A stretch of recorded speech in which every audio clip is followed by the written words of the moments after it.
bayar beras, kan gitu, bukan kemudian harus mengikuti zaman Rasulullah, bukan, tetapi justru karena apa? Menyesuaikan relevansi dengan kondisi setempat. Lalu kemudian ada orang, apakah harus beras? Ini juga nih, gitu kan? Jika alien mendarat di bumi saat Ramadan dan memeluk agama Islam, apakah mereka wajib membayar zakat fitrah? Assalamualaikum warahmatullahi wabarakatuh. Alhamdulillahirrahmanirrahim. Akhirnya kita jumpa lagi ya, Ustadz. Dan kali ini kami pengen ngebahas satu topik yang bakal marak nih. Topik apa ini? Zakat fitrah. Zakat fitrah. Jadi, yang memang ada isu tahunan di kita betul, ini. Betul. Soal zakat fitrah ini. Betul. Apa itu kira-kira, Sir? Pertama gini Pak, kemarin itu kan banyak banget tuh yang membahas masalah zakat fitrah dan betul ini banyak perbedaan dan juga banyak mengandung perdebatan di sini. Tapi sebelum kita jauh ya Pak ya, saya pengen nanya apa itu zakat fitrah? Zakat fitrah itu bukan fitrah sih sebenarnya, tapi orang sudah terlanjur menyebutnya sebagai fitrah. Tapi yang betul kalau di dalam literatur fikih itu cuma zakatul fitr. Fitr itu adalah zakat. Kalau bahasa fitr itu sekarang itu mokel. Jadi mokel nggak puasa. Karena besok itu hari raya diharamkan berpuasa. Karena memang Idul Fitri itu adalah hari raya untuk mokel. Hari raya untuk makan gitu. Jadi diharapkan dengan adanya zakat fitrah ini, saudara-saudara kita yang barangkali tidak punya yang dimasak untuk mokel besok, untuk makan besok, lah kita mengeluarkannya dalam bentuk makanan gitu. Oke. Terus siapa aja sih yang wajib membayar zakat fitrah? Ya, setiap baligh muslim, kemudian yang lahir di dalam bulan Ramadan itu. Artinya dia sempat merasakan tentang puasa Ramadan, termasuk diantaranya orang yang tidak puasa sekalipun, sementara dia adalah seorang muslim. Sehingga kemudian zakat fitrah ini wajib bagi seluruh muslim yang bertepatan dengan bulan Ramadan ketika dia lahir gitu. Pertanyaan selanjutnya itu kapan waktu pembayaran zakat fitrah dan kepada siapa zakat fitrah diberikan? Sebenarnya masalah itu sudah lazim ya. Bahkan dalam berbagai madhab Islam, khususnya madhab fikih, ini ada yang kemudian mewajibkannya 2 atau 3 hari sebelum bulan Ramadan. Bahkan dalam madhab Syafi'i itu boleh diberikan sejak awal Ramadan. Jadi ketika seperti ini nih kan gitu, sudah 15 hari nggak masalah untuk memberikan zakat fitrah. Udah boleh. Zakat fitrah itu. Monggo, silakan. Gini Pak, yang jadi rame nih ya. Yang jadi rame itu zakat fitrah itu boleh nggak sih menggunakan selain daripada beras, ya kan? Bahkan kemarin ada yang nanya tuh apakah boleh zakat fitrah itu pakai beras ketan hitam, tapi sedangkan nanti orangnya malah beras ketan hitamnya betul dibuat tape gitu. Jadi udah bukan jadi makanan pokok lagi, tapi buat cemilan gitu. Cemilan. Dan mungkin pertanyaan yang sejenis seperti itu akan banyak. Ya gimana itu? Jadi apapun itu dalam Islam, khususnya di dalam hukum Islam itu lebih rinci untuk permasalahan teknis itu mengikuti sunnah. Saya akan ngomong banyak ini terkait tentang masalah penerapan, apakah kita dalam mengikuti sunnah Rasul itu harus persis di zaman Rasulullah, ataukah kemudian boleh berimprovisasi, atau katakanlah boleh melakukan sesuai atau dengan perubahan waktu, orang, zaman, dan tempat. Kita mulai. Ada kalanya yang pertama ya, mengikuti sunnah Rasul itu justru haram. Baru terdengar kan? Nah ya, jadi hal-hal yang berkaitan dengan kekhususan seorang nabi, seorang rasul, maka mengikuti sunnah nabi atau melakukan praktek sunnah nabi itu untuk yang sifatnya khususnya rasul itu tidak bisa dilakukan. Alias kalau kita melakukan justru hukumnya haram. Oh iya. Misalnya begini, Nabi itu sampai akhir hayatnya itu istrinya 9. Lah, kalau kita telisik bahwa dikatakan apakah nikah 9 itu adalah sunnah Rasul atau sunnah Nabi, maka dikatakan itu dilakukan Nabi. Kenapa? Ya, bukti sejarah, bukti catatan, bukti riwayat-riwayat sampai meninggal Rasulullah Shallallahu Alaihi Wasallam masih 9 istrinya. Nah, terus apakah itu boleh dilakukan umatnya? Tentu tidak. Karena itu khusus bagi Rasulullah Shallallahu Alaihi Wasallam. Artinya ada hukum yang hanya diberikan kepada Rasulullah, tapi tidak diberlakukan kepada umatnya. Nah, terhadap sunnah-sunnah yang seperti itu, kita tidak boleh mengikuti Rasulullah. Karena memang jelas itu dilarang dalam agama. Termasuk diantaranya, Rasulullah itu wajib berkurban setiap tahun. Meskipun dengan apa itu? Dengan hewan-hewan, entah itu unta, entah itu kambing. Yang jelas bagi Rasulullah itu adalah wajib. Sementara kita umatnya adalah sunnah. Termasuk diantaranya Rasulullah itu pernah menikah tanpa wali, tanpa saksi.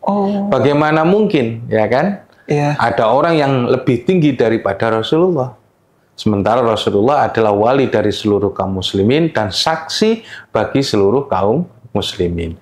Sehingga saat itu pernikahannya dengan sepupunya, yaitu Zainab binti Jahsyin itu berlangsung tanpa wali, tanpa saksi. Dan itu hanya berlaku bagi Rasulullah Shallallahu Alaihi Wasallam. Saya nggak boleh niru gitu ya? Nggak boleh, enak aja kamu. Oke, lanjut. Nah, itu yang haram ya. Terus kemudian ada juga yang mengikuti Rasulullah harus persis. Dalam tataran ini kan gitu ya, harus dikatakan bahwa kalau Rasulullah Shallallahu Alaihi Wasallam memberikan contoh-contoh terkait ritual seperti sholat, haji, kan gitu kan, termasuk puasa, kan gitu. Itu adalah mengikuti Rasulullah Shallallahu Alaihi Wasallam persis, ya kan? Dalam Quran misalnya disebutkan wa aqimus sholata wa atuz zakata, ya kan? Tegakkanlah sholat dan bayarlah zakat. Maka kita tidak menemukan contoh sholat di dalam Al-Quran. Yang ada cuma sujud sama ruku, warka'u wasjudu, kan gitu kan? Lalu kemudian kalaupun ada membaca surah dalam Al-Quran itu disinggung secara sekilas tapi teknisnya tidak ada. Faqra'u ma tayassara minal Qur'an. Bacalah apa yang mudah dari Al-Quran. Nah, maka dari itu, untuk hal yang semacam ini, kemudian kalau Rasulullah Shallallahu Alaihi Wasallam menjelaskan tentang bagaimana sholat, bagaimana zakat, bagaimana haji, maka beliau bersabda, "Shollu kama ra'aitumuni usolli." Sholatlah kamu sebagaimana kalian melihat aku sholat. Jadi sholatnya kita ini ngikutin Rasulullah. Rasulullah diikuti oleh para sahabat, kemudian para tabi'in mengikuti sahabat, tabi'in, sampai kemudian para ulama, sampai kepada guru ngaji kita yang ngajarin sholat. Nah, hal yang semacam itu merupakan tuntunan dari Rasulullah Shallallahu Alaihi Wasallam. Ya dari dulu sholatnya kayak gini, yang kita terima dan diajarkan oleh para guru ngaji kita itu sudah benar. Oke. Lalu begini, kalaupun ada perbedaan, ada yang takbirnya gini, ada yang takbirnya gini, ada yang gini, ada yang gini, kan gitu. Kayak gini nih. Itu dicontohkan Rasulullah. Artinya Rasulullah itu tidak satu memberi contoh. Artinya kadang Rasulullah nggak pakai sedekap, cukup lurus saja. Ada juga yang kemudian pakai sedekap. Nah, hal yang semacam itu ada hadisnya, ada sunnahnya. Lah, mereka yang diterima oleh guru-guru dari Rasulullah sampai ke guru mereka, ya seperti itu. Maka kalau kita melihat sekarang sholatnya kaum muslimin agak sedikit berbeda, itu wajar. Karena Rasulullah sendiri tidak memberikan satu contoh, tapi banyak contoh. Begitu. Terus begini, ada juga yang kemudian sunnah Rasul yang disebut dengan ibadah mutlak. Jadi Rasulullah itu melakukan sesuatu, ya, tidak memandang waktu dan tempat. Tidak memandang waktu dan tempat, asalkan tidak dilarang, ya kan? Kemudian maka itu boleh dilakukan. Contohnya apa? 1, baca Quran. 2, baca sholawat. 3, tafakur. Kemudian zikir. Nah, hal-hal yang semacam itu bebas saja selama tidak ada larangan. Tidak ada larangan. Contoh, sambil nyetir baca Quran. Boleh nggak? Boleh. Baca sambil buat lontong, ya. Satu lontong, satu sholawat, ya. Sholatan, lah kan gitu. Terus sambil apa? Sambil melakukan pekerjaan, misalnya Subhanallah walhamdulillah. Nah, itu boleh. Ya kan? Bahkan di masjid sekalipun itu membaca syair, kan gitu kan. Itu boleh asalkan syair itu berisikan nasihat, bukan syair yang kemudian berisi kata-kata corok atau kemudian yang sifatnya jauh dari akhlak Islam. Nah, hanya satu begini, kalau ada larangan berarti itu tidak boleh. Di mana itu? Di satu tempat yang namanya toilet. Oke, yang tidak pantas ya? Yang tidak pantas. Bahkan kita kalau kemudian punya cincin yang tulisannya lafzul jalalah, Allah itu kan harus dilepas dulu sebelum masuk kita. Baju juga sama ya? Iya kan gitu lah. Maka dari itu yang harus ditegaskan adalah bahwa ketika kita itu membaca sholawat, zikir Quran, dan zikir dan tafakur sebagainya, itu mutlak boleh dilakukan selama tidak ada larangan. Tidak ada larangan itu maksudnya Nabi tidak melarang hal yang tidak ada larangan dalam syariat ya. Syariat kan gitu. Ya kalau zikir-zikir seperti itu, lalu kemudian boleh saja dilakukan. Lah, terkait yang terakhir ini adalah bahwa Rasulullah Shallallahu Alaihi Wasallam melakukan sesuatu, misalnya zakat fitrah ini di zaman Rasulullah itu disaksikan oleh para sahabat cuma ada 4 makanan yang boleh dizakatkan fitrah. Gandum. 1, gandum. Nomor 2, daging. Bukan, kurma. Oh, kurma ya. Nomor 3, keju. Nomor 4 apa coba? Anggur. Oh, makanan ya. Jadi kurma, ya kan? Gandum, kemudian keju, terus apa lagi? Anggur. Lah, anggur pun itu anggur kering. Emang anggur itu bisa bikin kenyang ya? Bukan masalah bikin kenyang, karena memang di situ dibuat makanan. Oke. Kamu pernah makan nggak nasi anggur? Nasi anggur belum. Nasi kebuli kan pakai anggur. Oh, ada kismis. Oh iya. Kan gitu. Jadi kalau dilihat bahwa 4 kategori itu dipahami oleh para ulama kan gitu sebagai kutul balad. Kutul balad itu makanan pokok setempat. ya kan, makanan pokok setempat. Oke. Jadi mereka itu sering mencampurkan 4 bahan itu untuk makanan pokok. Kalau di Arab itu ya kan gandum buat roti. Ya. Kemudian kurma dimakan gitu saja sebagai pengenyang juga bisa. Kan gitu kan? Zat gulanya itu kan tinggi kan gitu kan. Mengenyangkan juga bisa. Terus termasuk diantaranya keju. Keju itu dicocol pakai roti. Ya. Jadi roti isi keju itu ya sudah sejak ada zaman Rasulullah kan betul, gitu. Betul. Nah, termasuk di antaranya kismis. Kismis itu ditaburkan di dalam apa? Adonan gitu roti ya, adonan gandum itulah kayak seperti itu. Jadi di situ ada yang fungsinya lauk, ada yang fungsinya sebagai makanan. Nah, lauk misalnya keju tadi itu. Nah, konsepnya dipahami para ulama, ternyata toh di zaman Rasulullah itu kan beda dengan yang ada di Nusantara, ya, di telatah Nusantara ini.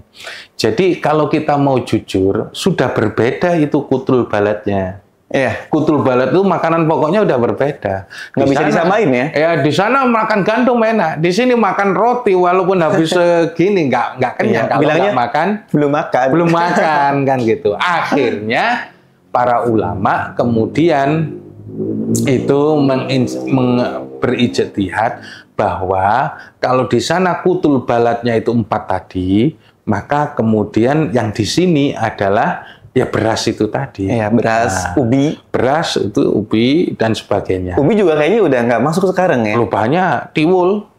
Iya, emang masih jadi makanan pokok udah nggak? Yang barangkali sekarang enggak, kan gitu ya. Suatu saat nanti ya ubi bisa jadi lagi, ya? Kalau misalnya Indonesia nggak bisa memenuhi nasi, ya beras kan gitu beras ya? Kan gitu. Iya. Bisa jadi kan gitu. Karena dari sisi bahwa rendah glukosa, rendah gula kan banyak sekarang orang karena sakitnya itu nggak bisa makan nasi.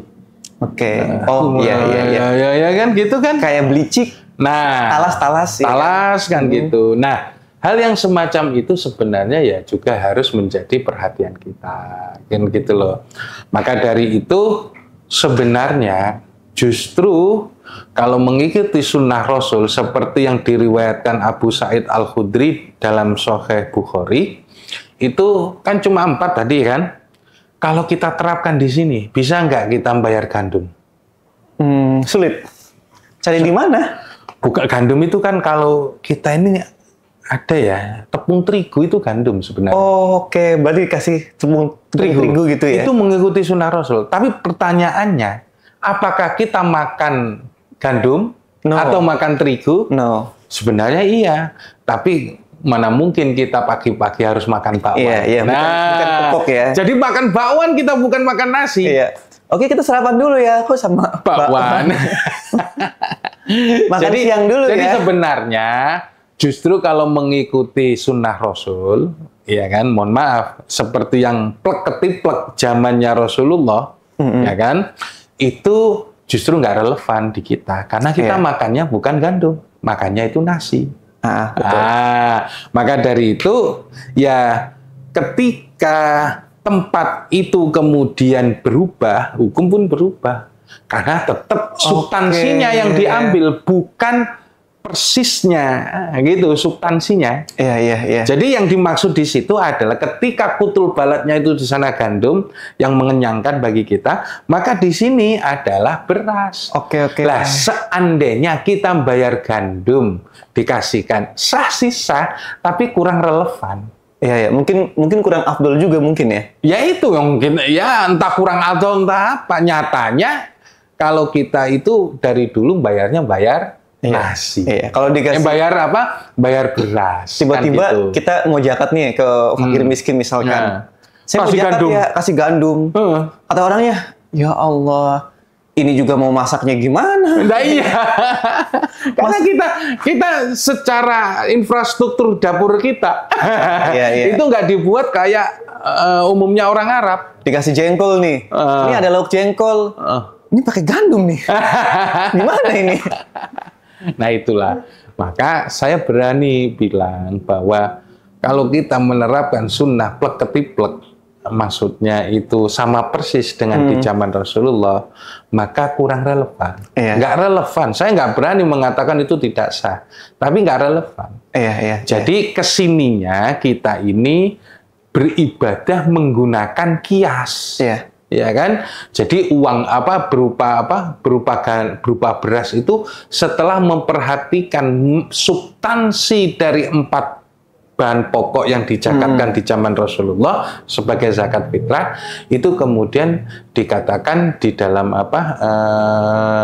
sebagai kesininya itu jatuhnya menggunakan metode kias. Oke. Jadi contoh lagi contoh lagi Mas ya, kita ini kan sekarang sikat gigi. Sikat dulu gigi. Pakai siwak ya? Dulu pakai siwak kayu arok gitu ya. Nah, yang semacam itu kan, itu ngikuti sunnah Rasul apa tidak? Pakai gosok gigi. Gosok gigi itu. Ya substansinya mengikuti. Substansinya mengikuti. Tapi apakah harus persis? Ya, tidak harus. Padahal ada hadis yang begini, yang bilang begini. Laula an asyukka ala ummati la amartuhum bisiwaki inda kulli sholatin. Andai aku tidak memberatkan umatku, niscaya aku menyuruh mereka agar bersiwak sebelum sholat. Setiap kali sholat, sebelum sholat, kan gitu. Nah, siwak yang ada di zaman Rasulullah itu terbuat dari batang kayu arak. Memang batang kayu arak itu mempunyai keistimewaan tersendiri. Wangi gitu ya? Bukan masalah wangi, dia itu keset. Jadi mohon maaf, jigong. Langsung jigong itu langsung kemudian nggak bau gitu loh. Udah ambrol langsung nempel di kayu tersebut. Bahkan ketika masih basah oleh ludah kita langsung disaku, itu nggak bau. Tawar kan gitu. Itulah siwak. Oke. Lah setelah kesini kan kayu arok itu kan nggak ada. Adanya itu sikat gigi pakai serabut. Bahkan gitu ya. belinya juga lebih mahal ya. Nah, nggak tahu saya itu. ya kan? Lalu kemudian pakai pasta gigi langsung sok terus kemudian keluar busa. Itu sunnah apa tidak? Sunnah.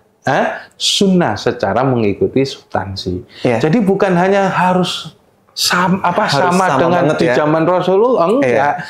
Dengan adanya penemuan modern, bersikat gigi itu dapat dilakukan di mana-mana. Bahkan kalau kemudian dia misalnya minum larutan untuk pembersih nafas, pembersih kuman, ya kan? Iya itu namanya bukan larutan, bukan larutan namanya. Apa namanya?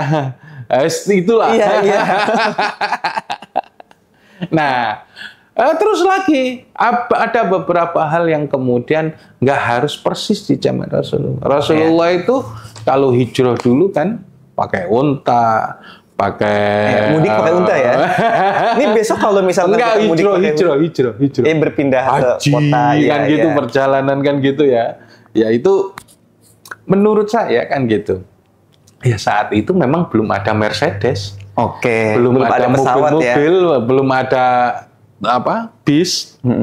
Kan gitu. Seandainya di zaman Rasulullah ada bis, ya akan sewa bis. Oke, teman-teman.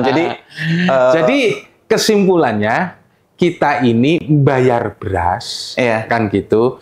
Bukan kemudian harus mengikuti zaman Rasulullah, bukan. Tetapi justru karena menyesuaikan relevansi dengan kondisi setempat. Lalu kemudian ada orang, apakah harus beras? Gitu kan? Ternyata hadis Rasulullah itu bukan hanya satu. Rasulullah memberikan alternatif dengan satu sabdanya, aghnuhum anil musa'ala an misli hadal yaum. Cukupkanlah mereka dari meminta-minta pada hari seperti ini. Artinya kasih uang. Maksudnya jangan sampailah orang itu minta-minta. Lah, pemenuhan terhadap agar orang tidak minta-minta itu pakai apa coba? Duit. Bisa pakai duit. Bisa pakai makanan pokok, sembako gitu sembako. Ya. Pakai makanan pokok ya itu tadi. Terus berarti kalau antara sembako atau taruhlah itu beras, itu bisa mencukupi dan duit juga bisa mencukupi, ya kan? Maka zakat pakai duit pun nggak masalah. Betul. Gitu loh. Ini penting. Jangan sampai harus beras, nggak bisa. Orang itu kadang nggak butuh beras, butuhnya. Ya, apalagi di kampung ya. Iya.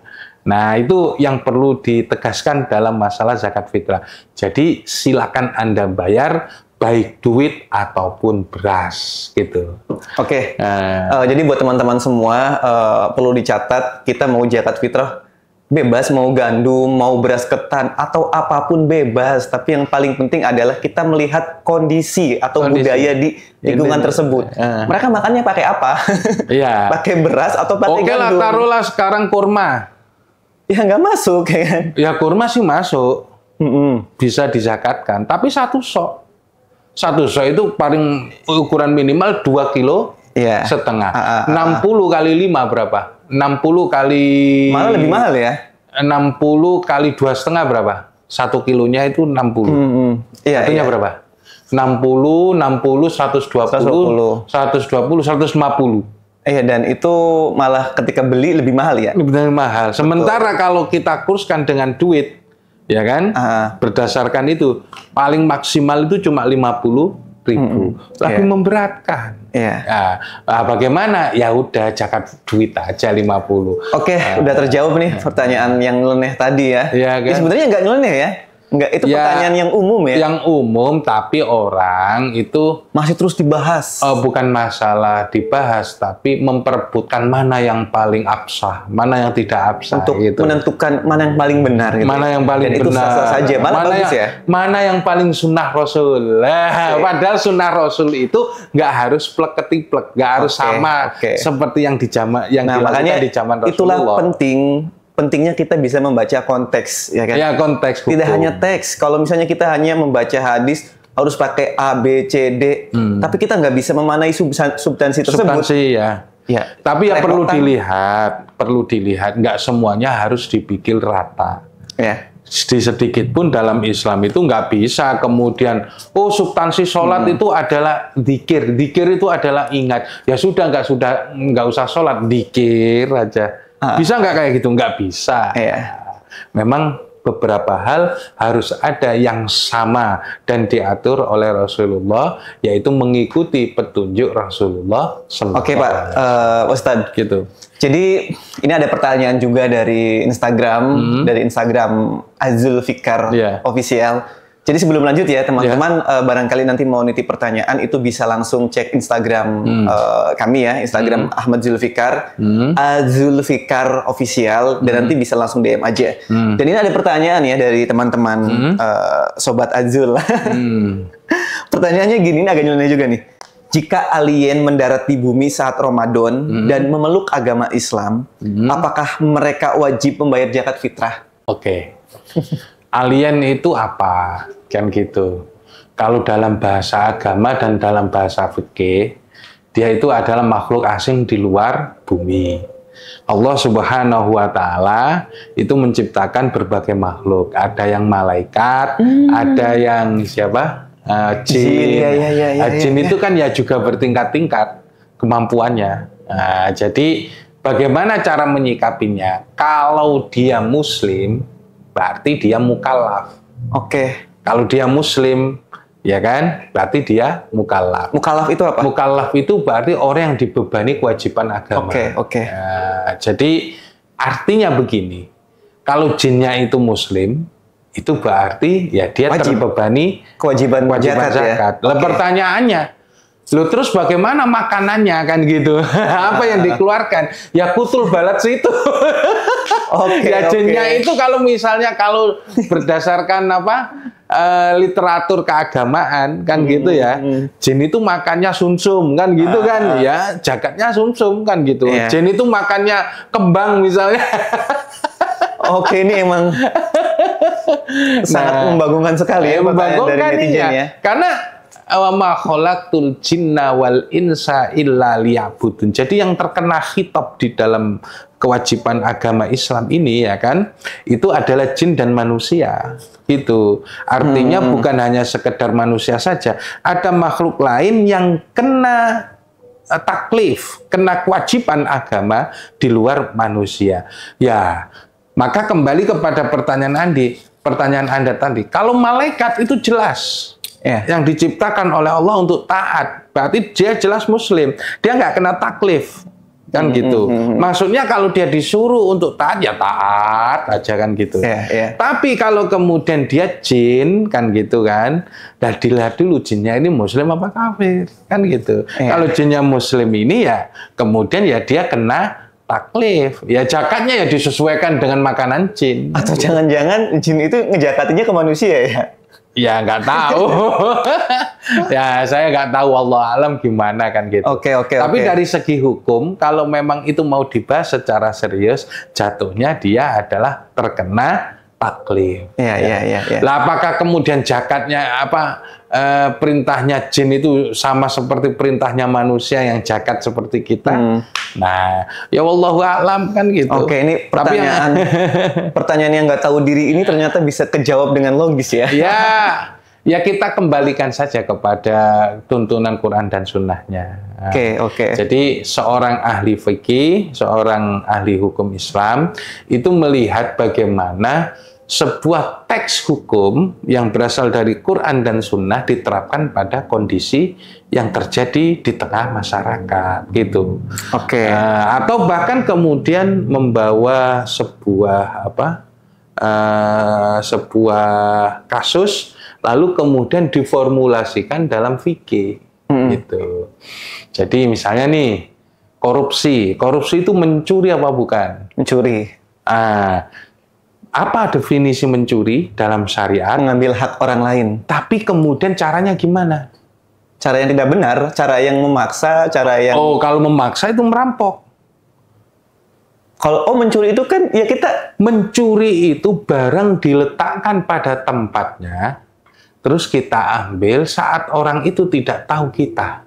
Dan barang itu kepunyaan orang. Gitu. Punyaan orang lain, misalnya motor diparkir, kita ambil. Nah itu mencuri, tanpa kelihatan orangnya, kan gitu. Atau kita membobol brankas orang lain. Nah sementara korupsi itu kayak apa? Kalau misalnya orang itu dalam keadaan lengah, dompetnya diletakkan di saku belakang terus Anda ambil, itu apa namanya? Nyopet. Loh, semua ada deliknya sendiri. Nah sementara apa? Sementara korupsi itu apa? Korupsi itu memanipulasi. Manipulasi anggaran, manipulasi laporan, bahkan bisa juga korupsi itu dalam berbentuk kebijakan. Maka dia dihukumi potong tangan seperti pencuri, kagak bisa. Lah terus apa hukumnya? Kan nggak ada dalam Quran dan hadis. Hukumnya takzir. Takzir itu adalah hukuman yang diberikan oleh pemerintah dalam rangka mencegah suatu kejahatan yang tidak disebutkan dalam Al-Quran dan hadis. Gitu. Mantap. Jadi kalau marak kayak gini, sudah saatnya pemerintah untuk menghukum mati pancung saja, atau bahkan dengan disahkan undang-undang penyitaan aset kan gitu kan, maka itu yang benar dimiskinkan korupsi itu. Karena apa? Memang tidak diatur, jaga-jaga. Kenapa? Kalau ada kejahatan yang sifatnya dampaknya besar tapi tidak diatur dalam Quran, maka pemerintah boleh membuat aturan yang menghukum berat kepada koruptor. Gitu. Ini saya juga bingung ini, sebenarnya ini Ustadz ahli agama apa ahli hukum ini? Semuanya masuk ini. Jadi sebenarnya kan gitu, di Indonesia itu cekal bakalnya memang sudah sejak hukum Islam. Sejak awal itu udah hukum Islam. Dulu gitu. Juga Ustadz itu ya ngajar hukum apa? Hukum apa? Hukum Islam kan? Ya, ngedosenin kan? Ya ngajar-ngajar saja. Pantesan. Oke teman-teman. Jadi terakhir itu ya, soal zakat jangan sampai galau. Tapi ini galau. Yang paling penting juga nih, Ustaz. Hikmah dari zakat itu apa? Dari sisi keislaman, terus sisi untuk hukum sosial, ya itu gimana? Kalau sisi keagamaan, pandangnya itu adalah ketaatan. ketika Allah kemudian memerintahkan kepada kita untuk melakukan zakat fitrah maupun zakat mal, itu pada hakikatnya adalah untuk taat, bahwa kita ini sebagai hamba Allah ya harus taat kepada perintah agama. Oke, itu dari sisi apa? Agama. Di sisi agama. Iya. Ya, murninya itu berdasarkan teks hukum agama, yaitu Quran dan hadis. Tapi kalau dari sisi sosial, bagaimana agama juga masuk dalam ranah sosial manusia melalui pesan-pesan agamawinya, pesan-pesan ajarannya, moralnya, bahwa zakat itu sendiri adalah satu cara untuk menanggulangi kesenjangan dari si kaya dan si miskin. Oke. Maksudnya begini, hendaknya di dalam setiap diri manusia itu, yang muslim, itu ada rasa bahwa dalam hartanya itu ada hak kaum si miskin. Agar apa? Agar kemudian tidak terjadi iri dan dengki. Tabiatnya manusia itu memang iri dan dengki. Melihat tetangga kaya itu memang sudah panas saja, iya kan? Iya kan? Hukum Islam tuh keren banget ya. Iya. Mengantisipasi orang, mengantisipasi adanya penjarahan. Gampangannya gini aja lah. Ada Pak Oga gitu kan, ngatur lalu lintas. Dia kalau dikasih duit, silakan, makasih Pak, kan gitu, ya kan? Bayangkan itu adalah tetangga kita yang kemudian melihat mobil kita lewat di depannya sementara dia nggak bisa makan. Oh, itu bisa kriminal itu pikirannya. Bisa kemudian tahu-tahu spion kita patah. Iya. Tahu-tahu apa? Ya itu karena kesenjangan iri dan dengki. Dan ketika bahkan tanpa didorong apapun, orang itu akan berupaya untuk, kalau misalnya orang itu terkenal pelit, orang itu akan mau nggak mau dia akan paham. Akan melakukan kejahatan. Jadi dengan adanya zakat, misalnya melihat tetangganya itu nggak mampu, nggak bisa beli beras, datang dengan membawa duit, niki buat hari raya, kan gitu. Nah, buat makan, kan itu dari sisi apa? Sosial. Sisi sosial untuk menghilangkan kesenjangan. Yang kedua adalah untuk meningkatkan taraf ekonomi. Jadi sekarang ini sudah mulai yang namanya zakat produktif. Zakat produktif gimana tuh? Jadi zakat itu dikelola untuk menghasilkan produktif dan dimanfaatkan oleh orang-orang biar merata gitu ya. Artinya bukan hanya sekedar memberi lauk, memberi ikan, tapi juga memberi pancing agar mereka bisa berusaha. Sip, betul. Jadi tapi dengan catatan bahwa hak fakir miskin, amil dan mu'alaf itu terpenuhi. Iya. Lalu setelah itu bisa digunakan untuk kepentingan yang peningkatan ekonomi, kan gitu. Misalnya ini keren. Islam itu keren banget ya. Ya, selain zakat ada juga wakaf, kan gitu. Iya, ada wakaf, ada zakat. Ya, ada zakat, ada sodako. Mungkin nanti kita bahas yang di lain lain waktu ya. Gitu. Ini udah setengah jam lebih, Ustadz. Oke. Tapi saya kira udah jelas itu ya. Iya. Berkaitan dengan zakat fitrah yang boleh dengan duit dan boleh juga dengan uang. Ya. Kan mungkin gitu. kita akhiri saja ya. Assalamualaikum warahmatullahi wabarakatuh. Jangan lupa subscribe. Oke.